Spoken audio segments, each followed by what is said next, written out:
Tonight, our haunted tale comes from Barnesville, Ohio, which is just a stone's throw away from where I went to school in Moundsville, West Virginia.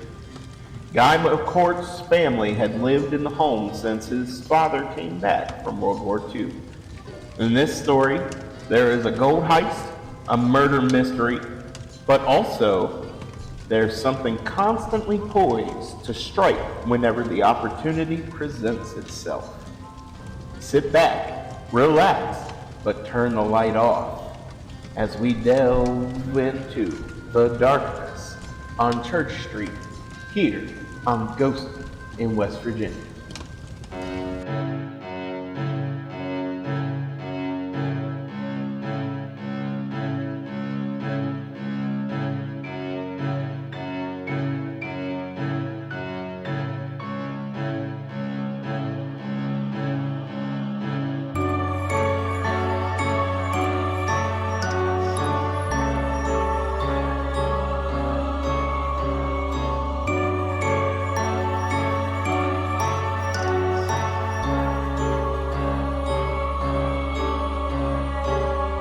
Good evening, obsessors, oppressors, and possessors. It is I, your handsome, humble, and oftentimes quite silly host, Alec Buchanan, with me as always. Julia. And we have a special episode for you tonight. I have never had a story quite like this. And when I say that, the paranormal stuff that happens in it is very run-of-the-mill. We've told these types of things happening before. It's always fun, but we've told these types of things happening before. However, the history leading up to the house might, and I don't, so here's the thing. The guy that wrote the book that we are basing our research on, he is currently listening to this episode because I reached out to him. I made sure he knew that we were silly and that we would tell jokes, but never not inappropriate about his family at least. We do tell some inappropriate jokes, but not about his family. But I did make sure that he knew what he was getting into. So, Guy, if you're listening, I hope you enjoyed the episode. This is the second time we've had to record this part because I got so nervous you were listening that I couldn't even speak. Like, there wasn't even the English pattern of sentence language in my face. None of it. It was gone. We had gone 5 minutes into it. And I looked at Julia and said, we need to restart. And she was like, yes, we do. I had some problems. But our story comes from a book called The Darkness on Church Street. And it's written by G.R. McCourt, or Guy McCourt. Now, Guy McCourt currently is a paranormal investigator. I believe still lives in Barnesville, Ohio. I'm not 100% sure about that. But I am fairly certain he still lives in Barnesville. And his story leading up to the ghost events is probably the best part in my head about the story. Because it doesn't even have anything to do with the paranormal. It's just like, what? Well, one of them does, but the other one is like, what? Did I just, when I read this part of the book, I was like, what did I just read? You remember I came out and said, dude, I have to tell you this. Yeah. Normally, I like to keep things secret from when I'm doing these types of stories. I like to keep a lot of it secret. But, Guy, I got to tell you, there was so much in there that I had to share with my wife. Some of it was because I thought it was a little funny. Some of it was because it was amazing. This first part is amazing. And we've talked about books before. Julia did The Wall. I did Let Me Show You the Devil, which we titled that episode by 8 People I Don't Know, or something like that, because of what the guy said. We also did Lynn, Omnipresent, and I think we all know how I felt about that. There is only one moment where I think only one moment, where I will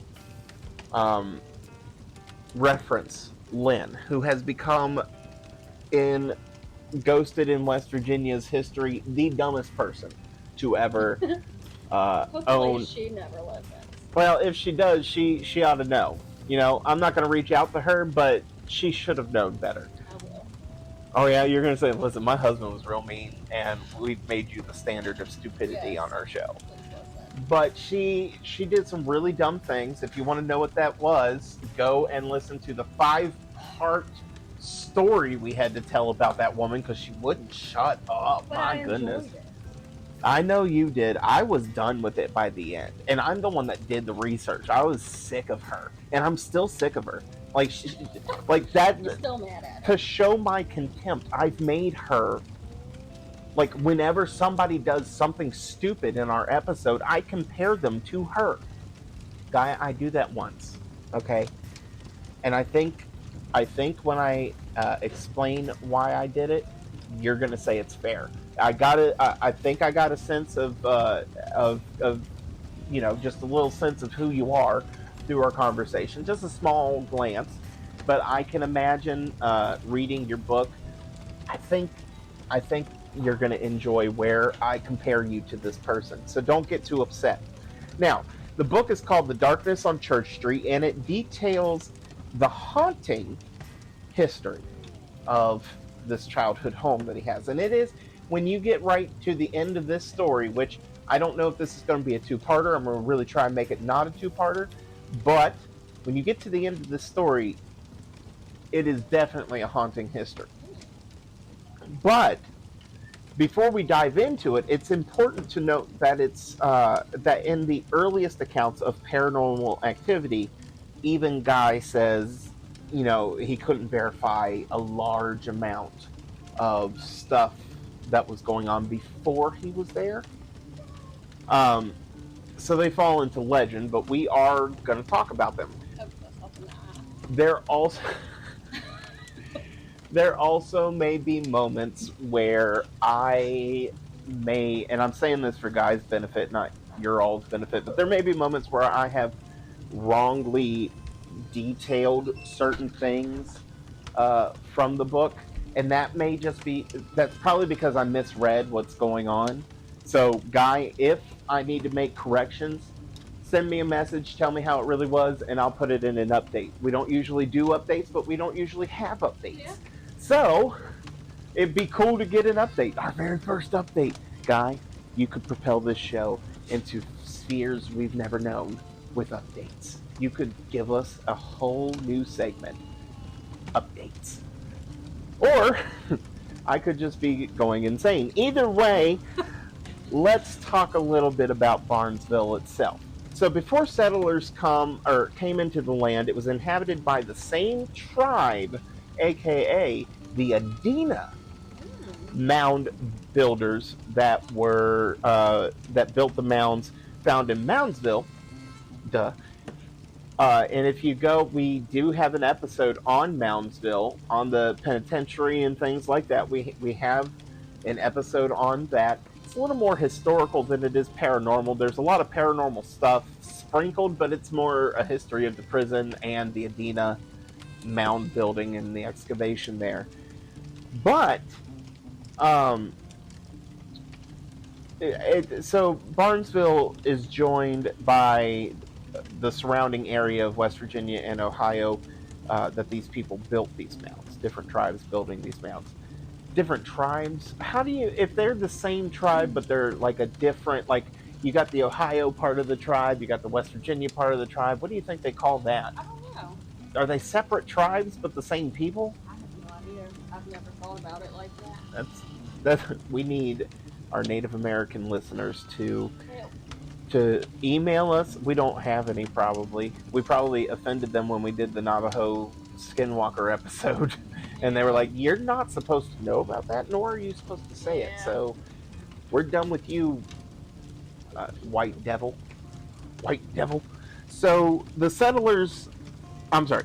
The activity continued during... What activity? Huh? Oh, the building of mounds. So as they go, I was like, what am I talking about? As they go, they keep building the mounds, and they do this during their occupation of Barnesville. And then the settlers entered into and soon developed a community. And then in 1808, one Episcopalian bishop selects an acreage to dedicate building a church on. Now, I can't prove my next statement, but it seems awfully non-coincidental that the spot he chose to build on contained not one but two mounds. And when workers began tearing down one mound, they found that it contained ashes and clay surrounding the ashes. Now, we know from archaeology that these mounds were used for burials. So, it probably is not a stretch to say that the clay was being used as some kind of like urn or something to preserve the Yeah. ashes of the dead. Uh, but with the destruction of the mounds, the people of Barnesville Township proudly used the clay to make what are called sand bricks. And then a church was built directly where the mounds stood, according to Guy. I didn't actually, I used Guy completely for this. I didn't confirm a single thing he said because I couldn't. There was not like I couldn't. Right. I didn't want to leave his book. I think this might have been the fastest I've ever put one together. Let's see. I started this on the 18th of April. All right. I ended it on I want to say the 30th of April. I think so. Yeah, here we go. The 30th of April, because there's the start of a new episode. So yeah, on the 30th of April, I finished this. So that's not even a month. That's a short amount of days. Yeah. For me doing Especially it. compared to How long? others. Yeah, my others are crazy. So I did not want to leave this and go look. I did look up one thing because I was trying to find it real hard because I really wanted to confirm it. And he's sitting there going, I know what it was too. I know exactly what it was because I asked him if he could, Yeah. and he said no. But I really wanted to confirm that so badly. So that was the only thing I went to confirm. I did confirm that his father and his brother, or his father and his uncle existed. So that was, I was like, okay, these people have headstones. I can believe that they existed. That means I am 100% willing to believe this story. We'll get there. I'm so excited. Whew. It's so good. So anyway, what's wrong? Did your mic die? Yeah. Let me have it here. Oh, according to Guy, the church is, built where the mounds were, and then the village of Barnesville would soon follow in that same year, being founded by James Barnes, which, fair enough. I would name a town after myself. Right. So why not? You would. I would. I'd be like, this is the town of Alec. McCantsville. Oh, I miss Alec McCant. I should message him sometime. Anyway, as the years went on, the village became a town, and Church Street continued to thrive and be almost as important as Main Street would be. The lot of land that the home sat on was a part of the Underground Railroad, if records from 1902 are to be believed. The house itself doesn't really look terribly unique. It has a weird feeling when you look at the pictures. And according to GR, or Guy, 1912 records have a dude named W.H. Perkins owning the home until about 1916, where records go to the McVeigh family as the owners. But don't worry, Perkins will return in a big way. So the matriarch McCourt, the grandmother, old Grandmammy McCourt, bought the home from the third family to own the home in 1940. And this is where our story really begins. Now, when she bought the home, she had been told that the previous owners had actually bought the neighboring property and tried to run a funeral pyre, or for lack of a better word, I guess, funeral home. Not sure if there's a difference between funeral home and funeral pyre. This might have been one of those things I should have looked up, but I was like, what? That's insane. have no idea. Never. We've only had one instance where a funeral home becoming a home was a thing, and that was when we covered the haunting in Connecticut. Yeah. With That would be so creepy. the Snedeker family, I think is what Yeah. their names were. So anyway, for a myriad of reasons, not really given, he had to shut the home down and gave it to his daughter Ava. Part of me thinks that maybe, I'm just conjecture, part of me thinks that maybe he shut it down specifically to give it to her. Because her husband was away at war. World War II plays a big part in the beginning part of this story. Uh, Fun things. Or I'm sorry, yeah, no, World War II. I put one here for some reason, I guess because I thought it was one, because I'm dumb. But funerals have been held in the home, but this wasn't a huge deterrent. You know, she was like, "It's fine. Yeah. I'll live here." World War II had begun, and her husband was out to war. And after 2 years, her husband stopped writing letters, and assuming that he was dead, she moved on to a new dude. That is until she suddenly disappeared, and all that was left was a letter from Ava, supposedly. Given what I know later on, is the light still on? Okay. Given what I know later on, I don't know that this would be Ava, but if again, guy can update. Yeah. Guy can update. But anyway, I'm really glad he's listening. So she disappears. She leaves a letter saying, I'm going back to my husband, and he thought that was a little strange. Scandalous. But that she went back to her husband instead of that she. The idea was that she found out he was alive, Yeah. and that he had come back and was calling for her, and she was like, well, that's a real Casablanca move, I'm gonna say. Have you ever seen Casablanca, the movie? Dude, it's black and white, so you're never gonna watch it, but it's quite heart-wrenching. These two, Well, that right there, I'll never watch it. these two fall in love during World War II.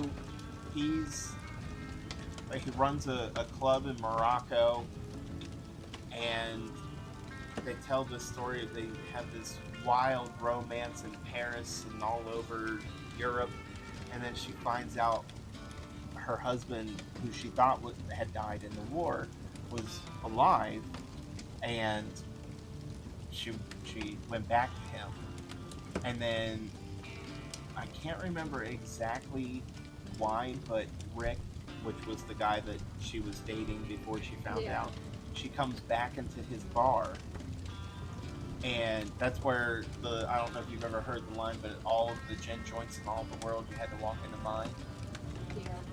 That's where that line comes from, and it's because she's back to ask for his help on getting her husband out of the country so that they can be safe, and he has to help her. And she said, tell me to stay. At the end, she's like, if you tell me to stay, I'll stay. Rick, I will stay. And like, you need to get on that train with your husband. And like, it's one of those. It's a classy movie. I love that movie. But that's what this reminds me of. Well, at first glance, let me just say at first glance, it reminds me of that. So it's strange. It strikes the parents as strange. And when they didn't hear any more from her, they just decided to sell the former funeral home. And when he decided, he was like, all right, so we're selling it. I'm going to go over and clean it up. It says, I'll be home before dinner. Dinner comes and goes. He's not home. She goes over to find him and can't find him. No hide, no hair of the man. She says, yo, Frank! Up the stairs, nothing. And she knew that he had to be in the house. The car is still over at their house. He couldn't have gone far. He couldn't have gone far. So she sees a closet door slightly open. And I feel like I want to say that I want to say that she went upstairs, but I'm not 100% sure. I put here that she climbed the stairs, but now that I think about it, there was a moment where I said I'll come back to that and fix it, and I don't know if that was the moment. So she may not have climbed the stairs.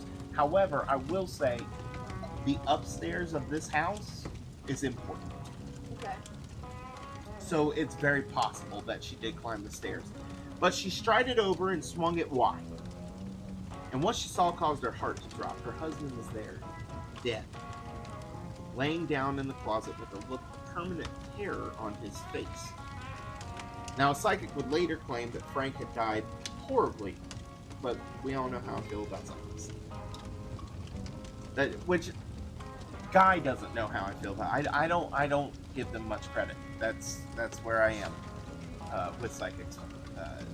I just don't give them much credit. So the grandmother wasn't terribly concerned with this because, you know, she's buying the home to rent it out. She's not going to live there. However, she couldn't keep the tenant to save her life. And she couldn't explain why either. Back then, it wasn't, like, popular to believe in ghosts. Or at least, you know, you didn't... Not like it was today. I mean, just a couple hundred years before, during the Civil War, you have people engaging in spiritualism and seances out the wazoo.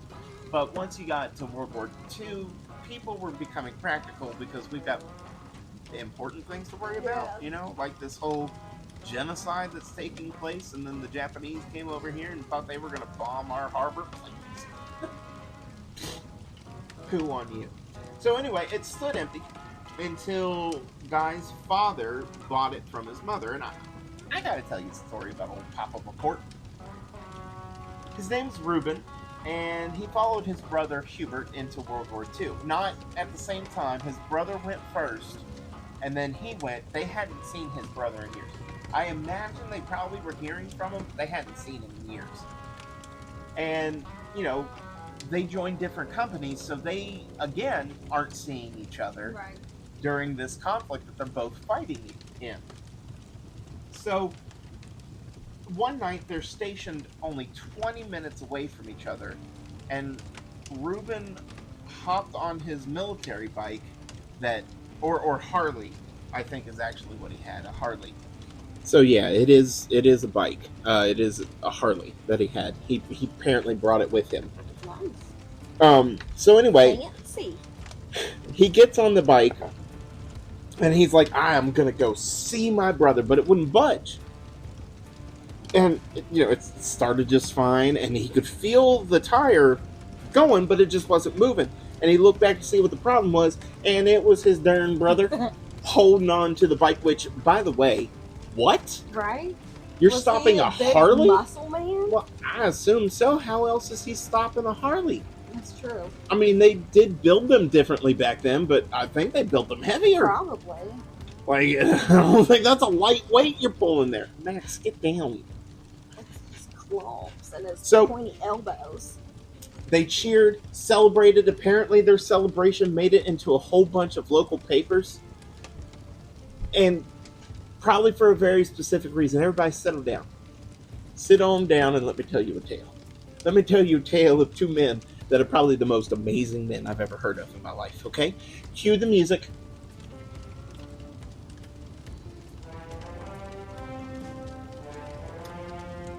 They meet each other. They have drinks. Late. And then, apparently, there's not a whole lot of details, but they apparently stole a Nazi train full of gold and American Special Forces POWs. And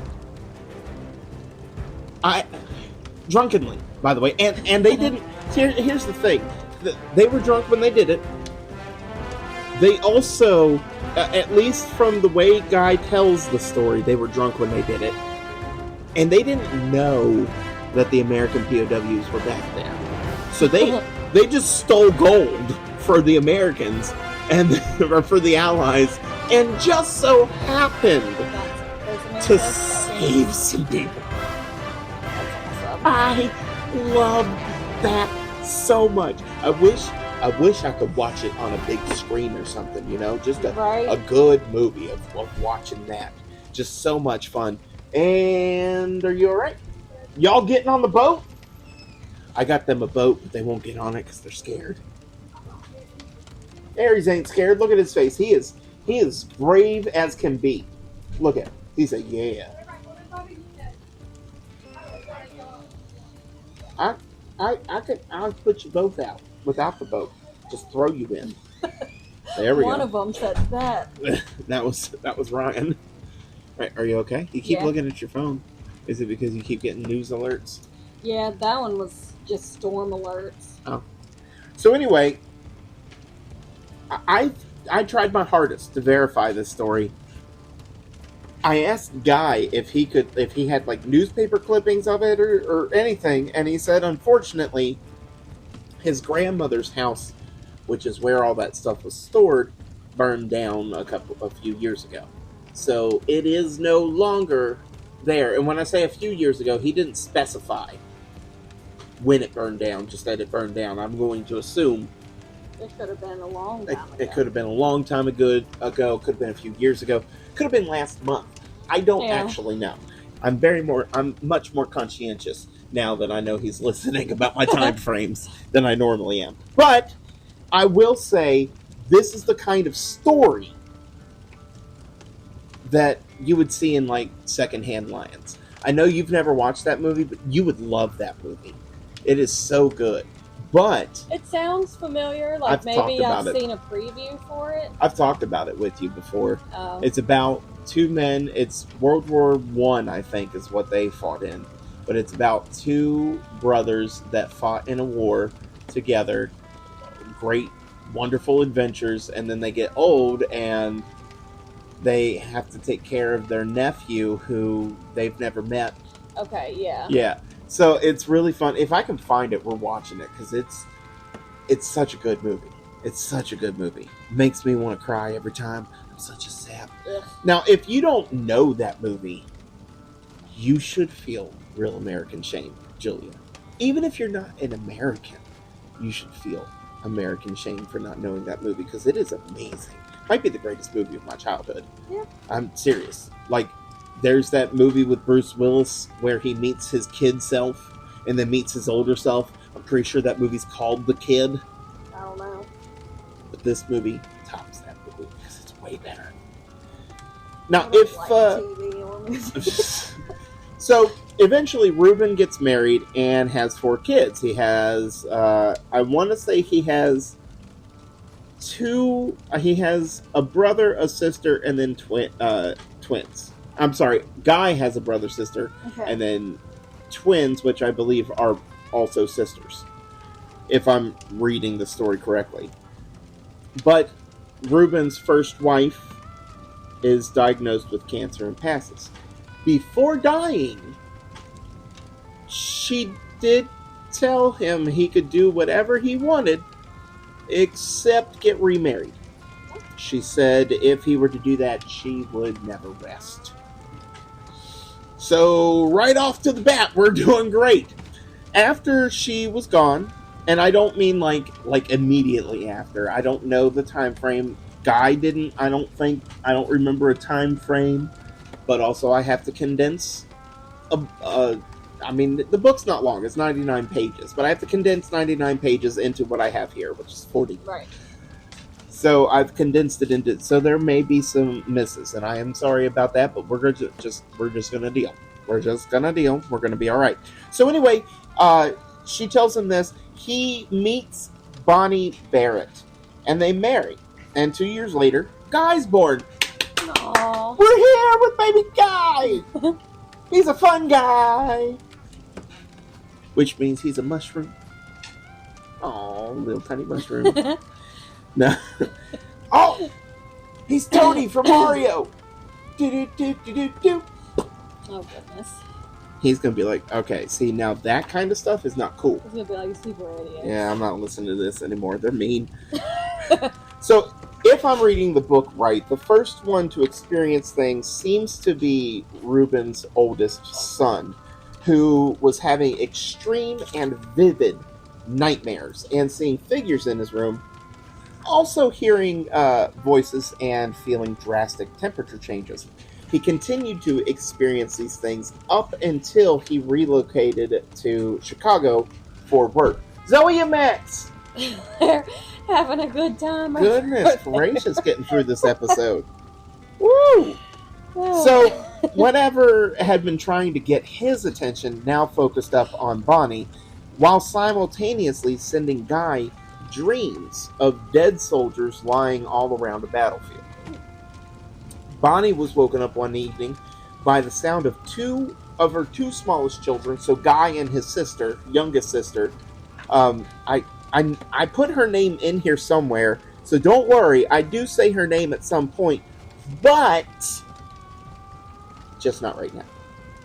Just not right now. I haven't said it.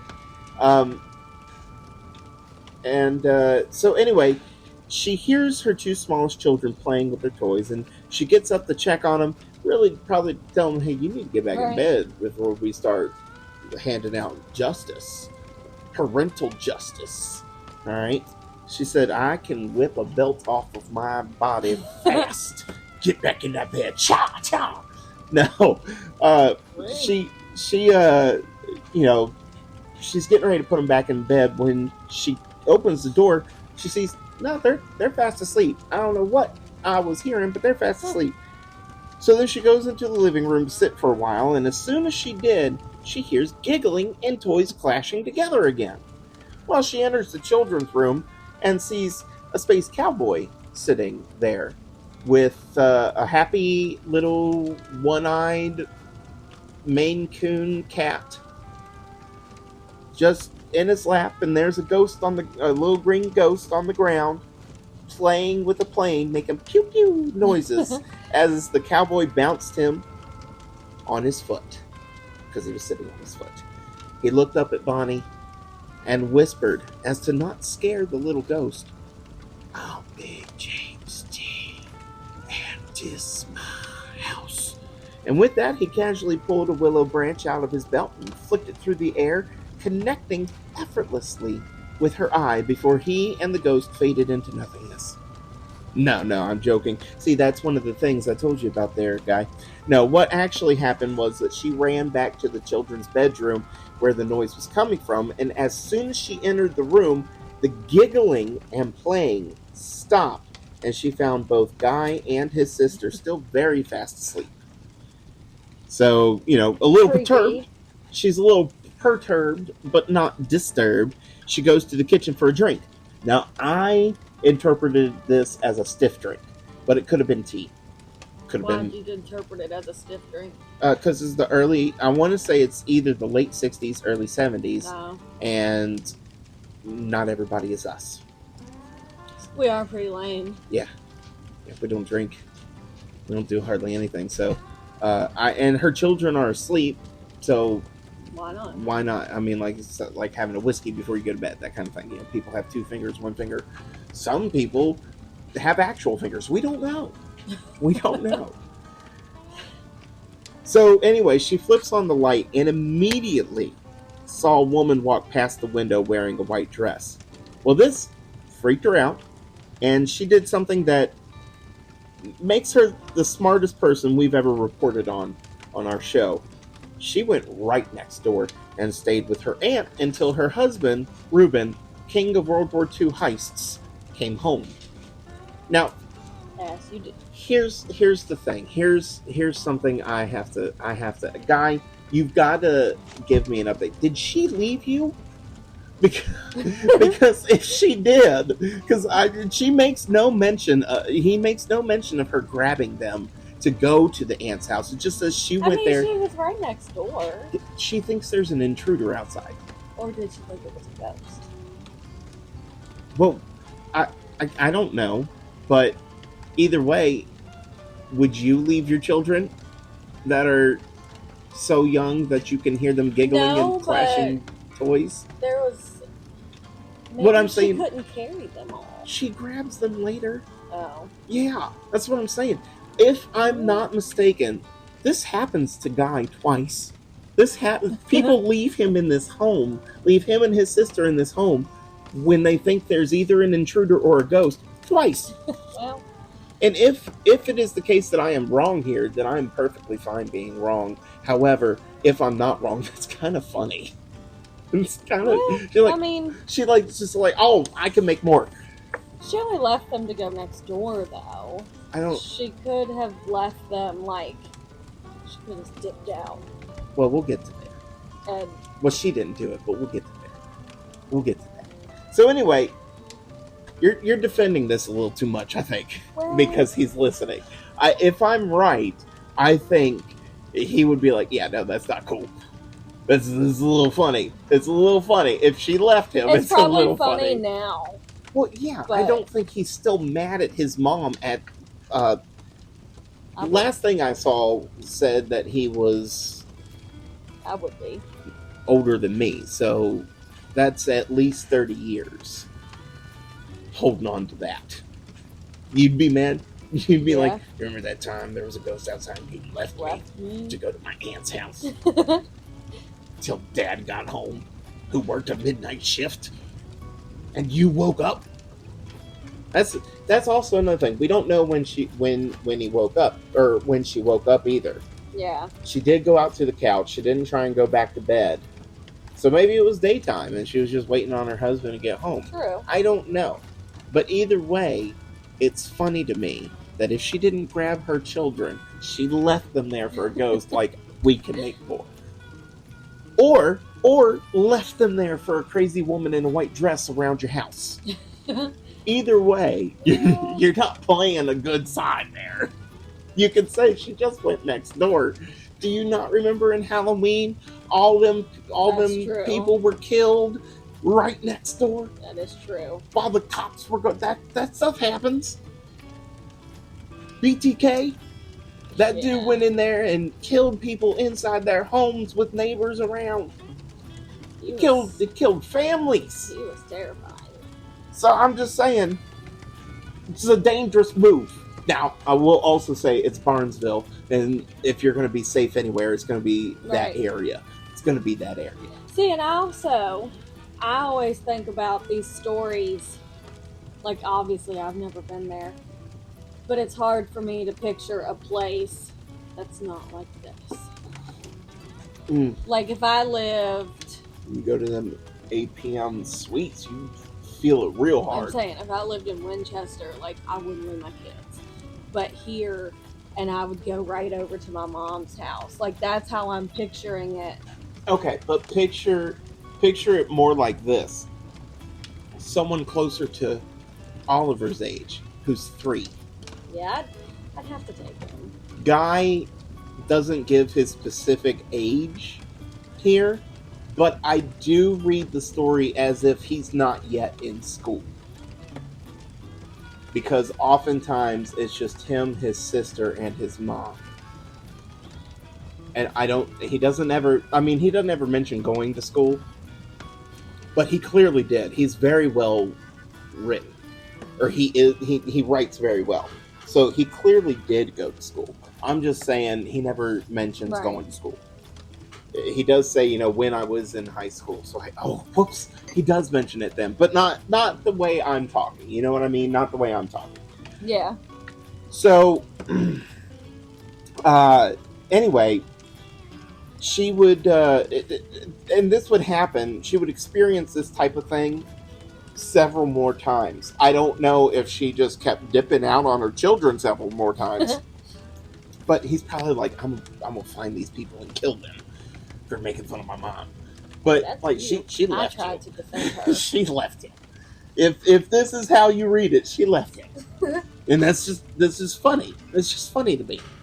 Like I'm not judging her because I left my not even 1-year-old Over a bee. over a bee. Like he was laying in the bed and I saw that wood hornet and I was like, I wouldn't see you, buddy. You enjoyed that plaything. Meanwhile, you saw me just a couple days ago have to fight this wood hornet. And where was I? Over there, you ran away. Yeah. Yep. If there's a bee involved, ain't none of you safe. Because I am fairly certain I can outrun you at that point. Well, I have 2 allergic children, so It's unfortunate. Wait, 2? Oliver swells up pretty bad. Is he allergic? I don't know. I'm not allergic.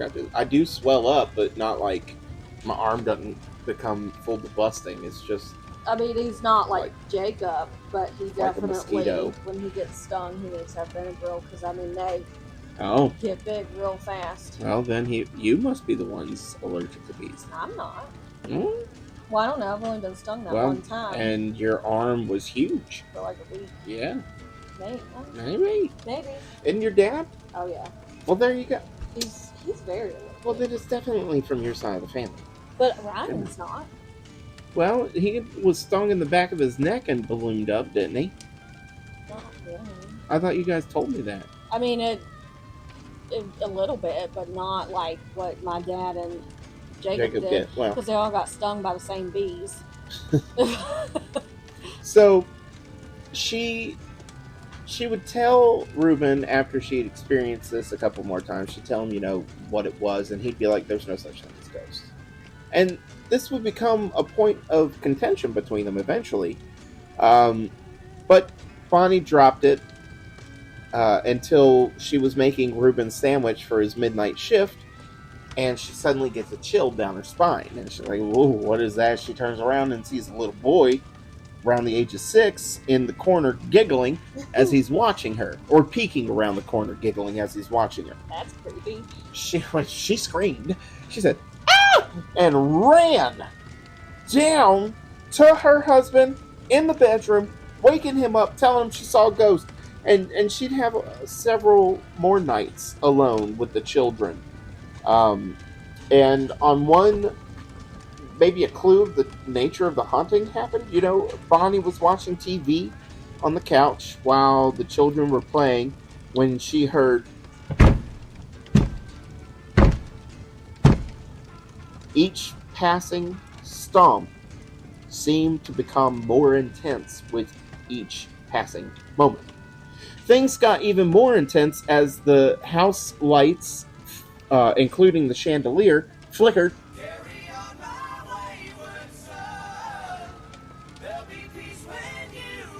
Oh, great. Get the salt, call Sam and Dean, and load up baby. That supernatural reference comes courtesy of Berkeley Paranormal.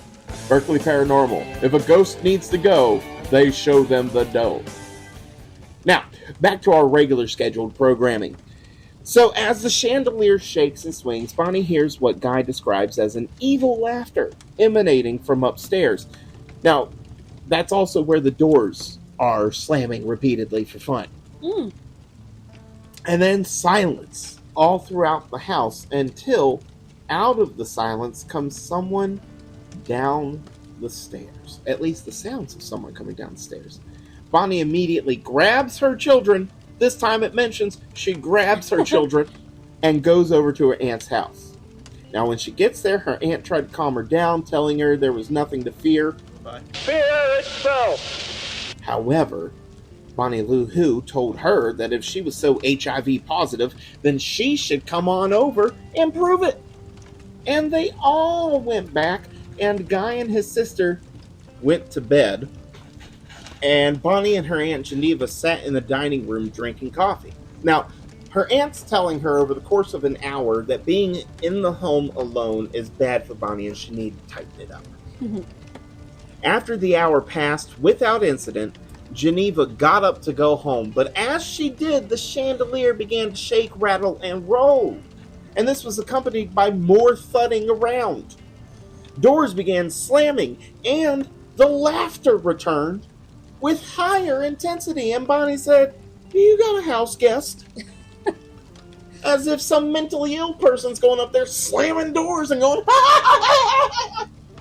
it's ridiculous. So anyway, Bonnie's like, no, my stepchildren aren't home. One of them lives in Chicago, so he's definitely not here.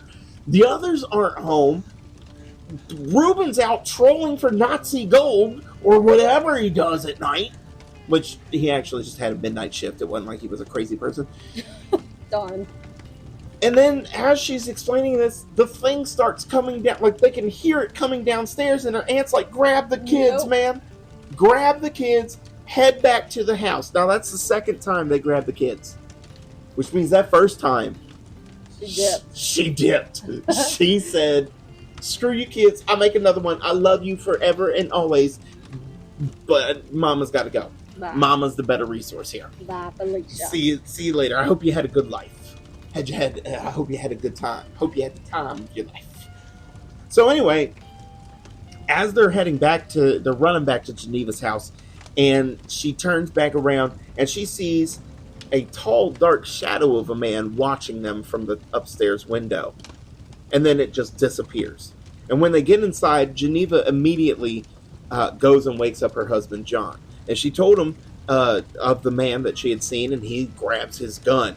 And they went back over with John and Bonnie leading the charge. Bonnie's a tough character. Now, I didn't get into her history, but the guy really lets you know that she was a tough character. She was a tough customer when it came right down to it.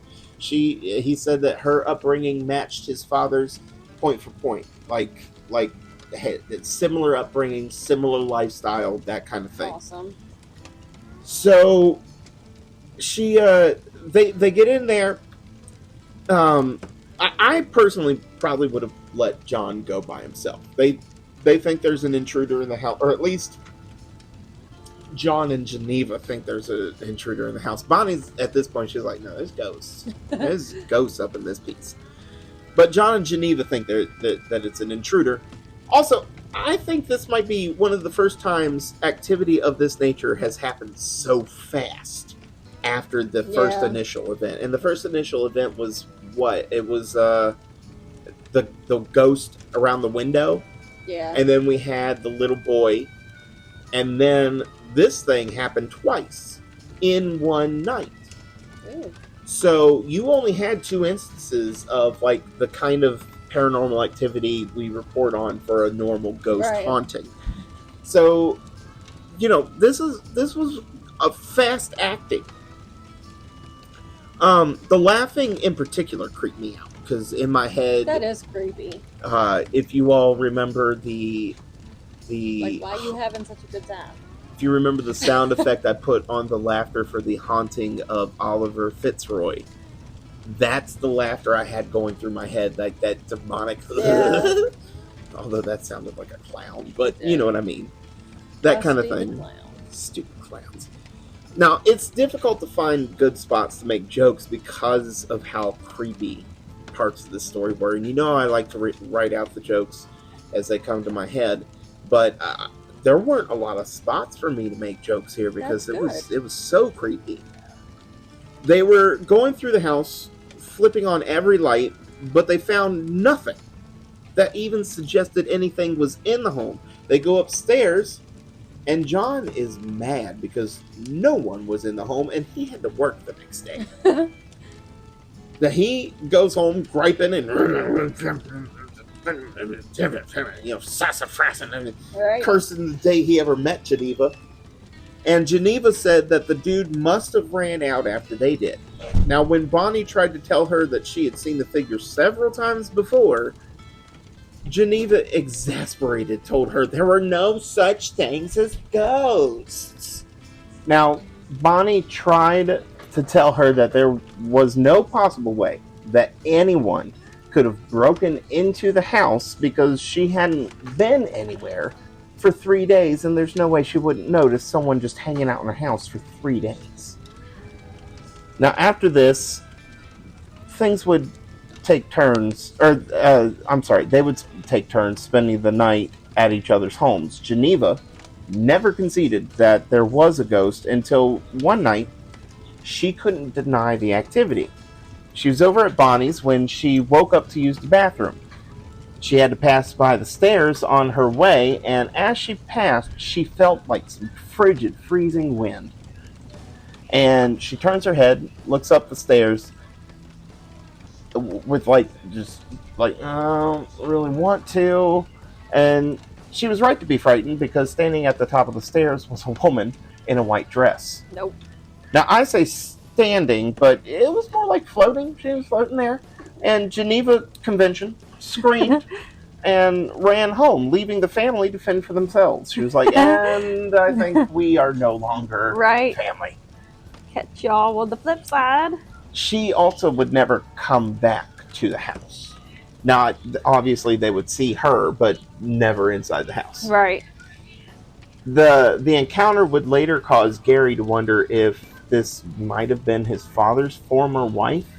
I imagine as the story progresses, you'll see, and we are going to have to do a two-parter. I am terribly sorry about that, but as the story progresses, you'll just keep that in mind. Guy at this point thinks that it's his father's ex-wife, or possibly his father's ex-wife. I don't know if you say. I guess former is better.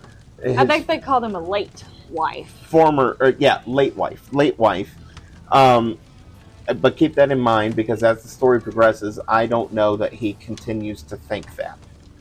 Now, on a Friday night, it's when this entity finally turned its attention straight to the children. And when I say he doesn't go into details about this, I imagine it's probably one of those things that somebody told him about because he was too young to really recall. Remember it. So, and he said he did a bunch of interviews for compiling his book. So he has this whole night mapped out. Reuben and Bonnie hired a babysitter so that they could go on a fishing date. The babysitter, Cindy, brought her friend Ramona, which I'm almost certain I've read some of her books when I was in middle school. No one there? You got nothing? You didn't read any Ramona books? No. Oh. Well, hopefully somebody. I read Judy B. Jones. Well, it's in that same vein.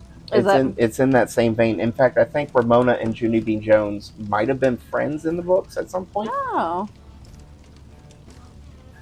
Because, she would intersperse with somebody, and I know it wasn't Nancy Drew. So I'm fairly certain Judy B. Jones and Ramona were friends.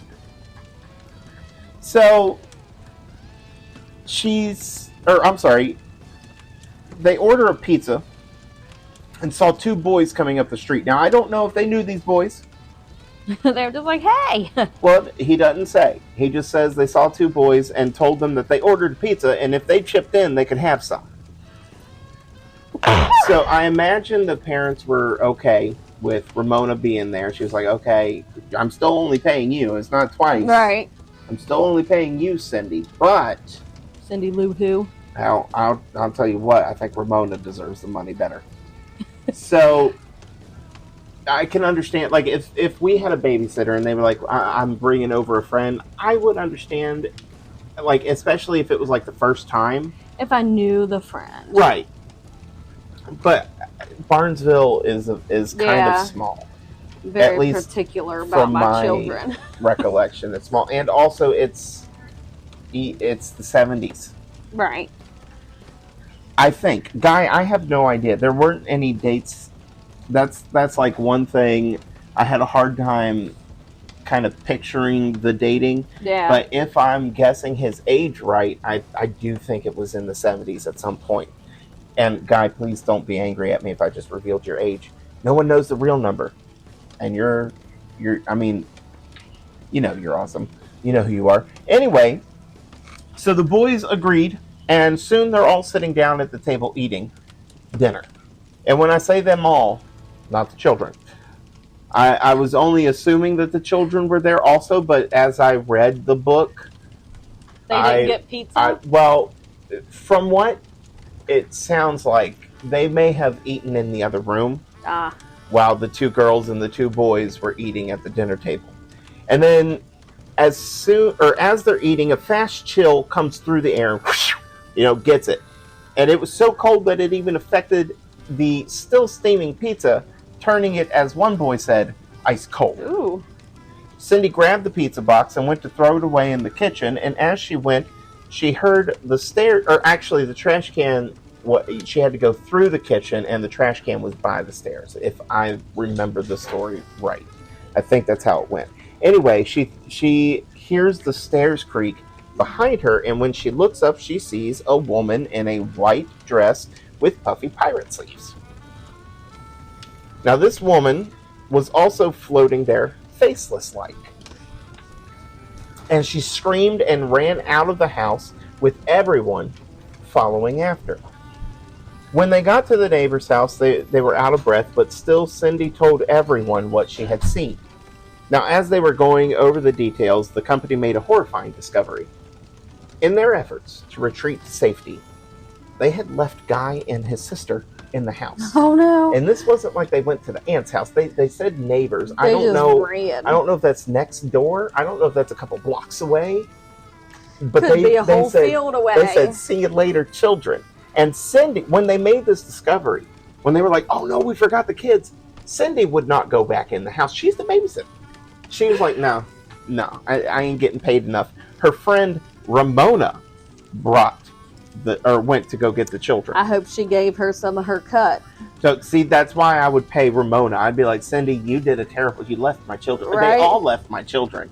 But at least Ramona went up to the door. So she goes to the door, and initially she's like looking around, not stepping in. She's like, I don't know if I should. And she sees the kids standing in a strange position. They were standing facing each other with their bodies leaning into each other, connecting not in a human centipede way, at the foreheads. That's weird. They were just leaning against each other at the foreheads. Y'all being creepy right? in here. Sup? Make it happen, Captain. I got scared. Got scared of what? I did. Got the little bird. Oh, well, you'll have that. I can't eat this chip while we're doing the show. What am I doing? I don't know. But that cool ranch is there. Anyway, so they're standing there leaning against each other with their foreheads. And Ramona called out to them. And they never moved. Not even acknowledging her existence. It wasn't until they were pulled apart that they realized anything had changed. Ooh. They hadn't even noticed that they had been abandoned. When everyone escaped with their lives, the kids were in the living room watching TV. That's why I say they probably were eating in a different room. Yeah. And I don't know that it was the babysitter's choice for that. They could have just been like, no, we're going to go watch cartoons. Yeah. But anyway, he had no explanation, at least at the point in the story that this was coming on, as to why that was going on. There was some turmoil. Is weird. Yeah. And there were some turmoil in the house, and I only bring this up because of what it could mean for the entities. Reuben had 3 children from his previous marriage. There was one that went to Chicago, and there were the twins. And the twins were having a difficult time. I'm sorry, I think he had 4. Because he had 4 before. So I clearly killed off one of the children by accident. That's not good. Whoops. Anyway, he had 4 children. One was in Chicago, and I don't know where the middle child was, but I imagine if the twins are teenagers, she's probably out of house as well. Yeah. The oldest sister. So, in fact, I know she was because later she comes up with him having a brother-in-law. So the twins were having a difficult time with the loss of their mother and having Bonnie step into that slot. Even if that's not how she viewed it, I'm sure that's a certain aspect of it would have gone on. And as we've said countless times before, negative entities feed off of turmoil and strife. This may be why the activity intensified so quickly, because this stuff is going on, this strife. Do you hear that going on back there? I hope it's just the wind. So, there were also, they were having normal paranormal stuff, which wasn't inherently malicious, like things coming up missing or flying off the shelves. He never said it was flying at anybody. It was just kind of coming off the shelf like it had been tossed. At a certain point, young Guy was diagnosed with a brain tumor or something akin to a brain tumor. I had a hard time knowing if he was talking about a brain tumor or not, but I believe he was talking about a brain tumor. And it caused such high fevers that he actually died twice. Ooh. And he said, I lived most of my young childhood life in and out of hospitals, mostly in, and at this same time period, his mother wasn't able to go down into the basement to do laundry because some negative entity would chase her out all the way up the stairs. And she also was no longer cleaning the bedrooms upstairs. In fact, at one point, she asked Reuben to renovate the upstairs so that there were only 2 bedrooms upstairs, and the rest was like this big area. Because it was creepy? Because it was creepy, and it'd be less for her to have to clean. She wouldn't have to go into like separate, a whole bunch of separate rooms. So he did. He rearranged it. He renovated it. From what I can tell in the story, he did renovate it. And the way I honestly pictured it is Kim's upstairs, which it's not that. But as soon as we hit the 2-bedroom thing, I pictured Kim's upstairs. So, anyway, he did renovate it, and then when it didn't help, she begged Reuben to sell the house. And, fair enough. I know if I had my childhood, and he refused. That's what I'm saying is fair enough. If I had my childhood home, if I had that home, you know which one I'm talking about. Yeah. If I had that home, I wouldn't give it up for anything. I would fight tooth and nail to keep that place. Yeah. But anyway, the reason she wouldn't... I get that. The reason she wouldn't take it anymore was because she was cleaning the back bedroom. And when she was done, this is before the renovations. When she was done, I think it's before the renovations. This is done on the 25th, which I know doesn't seem like a long time away, but considering how many notes I took on this, it was quite a bit. It was quite a bit. Anyway, so she's cleaning the back bedroom. She does all the sheets and stuff, and when she's done, she's going down the steps, but something piqued her ear's interest. Strange noise, and she goes to investigate because she didn't think that any kid had followed her up. And she walked into the bedroom and saw what was once orderly and organized was now chaotic and in disarray. It was an odd chaos because in its own way, it too was carefully ordered. A bloodless crime scene was sprawled out in front of her, complete with a body under a covering. It was a body formed by pillows under a blanket, and yet she could hear breathing. Ew. She watched as she bent down to pick up the blanket. It rose and fell with the breathing. She grabbed the blanket, ripped it up, and only found pillows as the culprits. Now, she still felt an unwelcoming force in the room. And every day going forward, no matter what, she felt unwelcome in her home. Now, Guy's oldest brother came back from Chicago, and within a week of him being home, he began walking around the house while everyone was asleep, talking to himself. He also wouldn't sleep in the house, opting instead to sleep in his car. Now, So strange. We've actually seen something kind of like this when we did the Brownsville Road episode with the son. He was acting very much in the same type of way.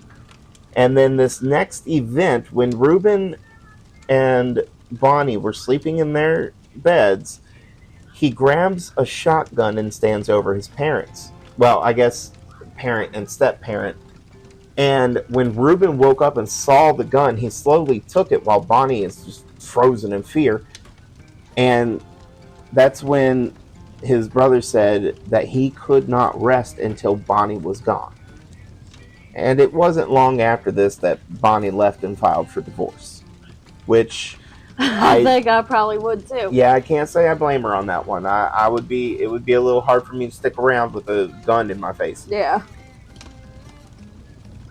And no offense to Guy, but it would be ultra concerning to me that he was walking around at night while everybody else was asleep talking to himself. I'd be a little concerned about that. So, fair enough here. I don't like it, but it is what it is. I'm sorry you had to go through that, Guy. Probably that comic book podcast thing I have. So, she leaves. Reuben was granted custody of the kids, with her having Guy and his sister on the weekend. when Guy asked her why hold on, what? Oh, Guy asked her why she had left, and she said the pressure of raising teenage twins and her own became too much when you add an invisible force that clearly wants you gone. So, fair enough. I'd say that's backbreaking. I'll give that to her. Speaking of a force that makes you feel unwanted, the McCourt family had a doll that would move itself constantly until one day they heard it scream out in agony, and that was the day they put it in storage.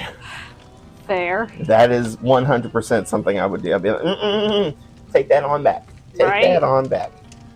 Now, Guy reports that the home continuously had a chill running through it over the years.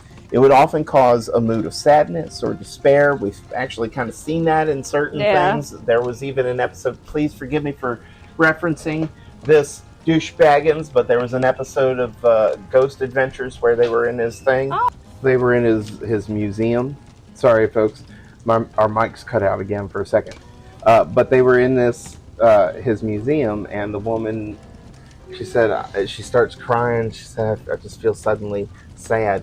So that is a documented, even if it's documented on Ghost Adventures, it is said somewhere else. So anyway, this chill's going through over the years, and then it would just leave as fast as it came on. There was a toy baby doll. This will be the last part of part 1 here. There's this toy baby doll that could talk and apparently walk, although I don't know how it was able to do that.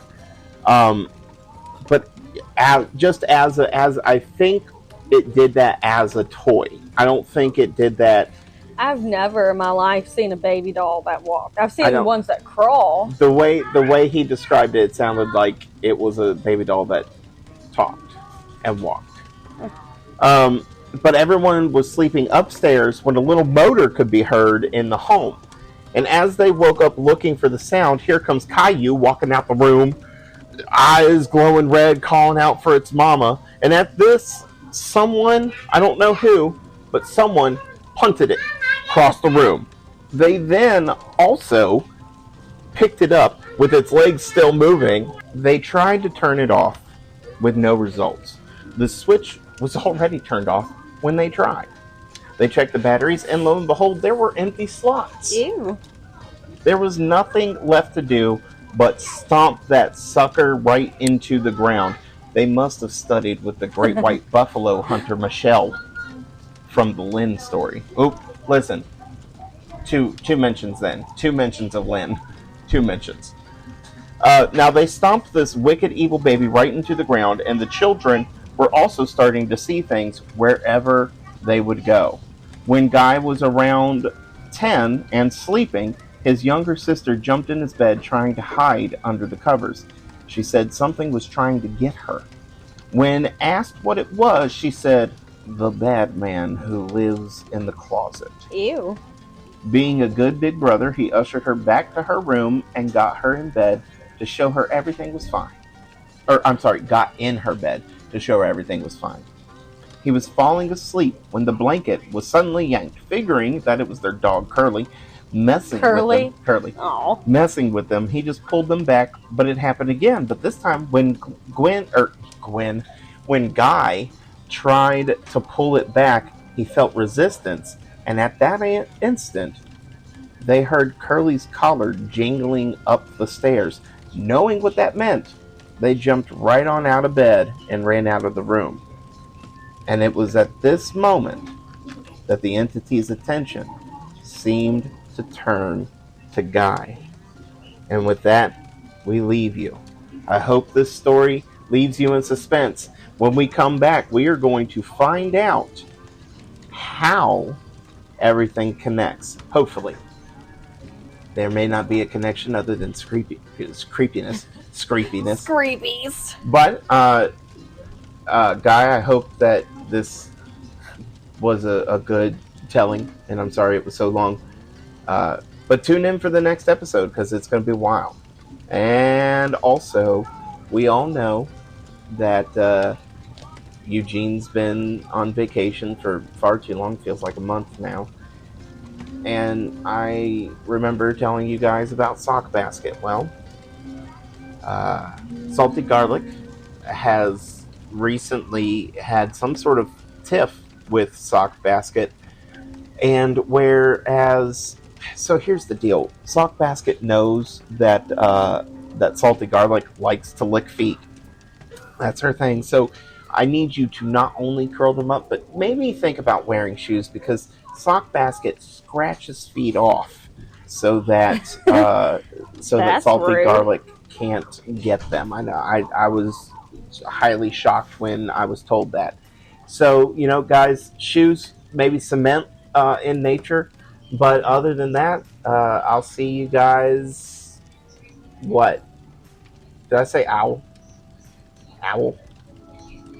We'll see you guys Next the week. next week.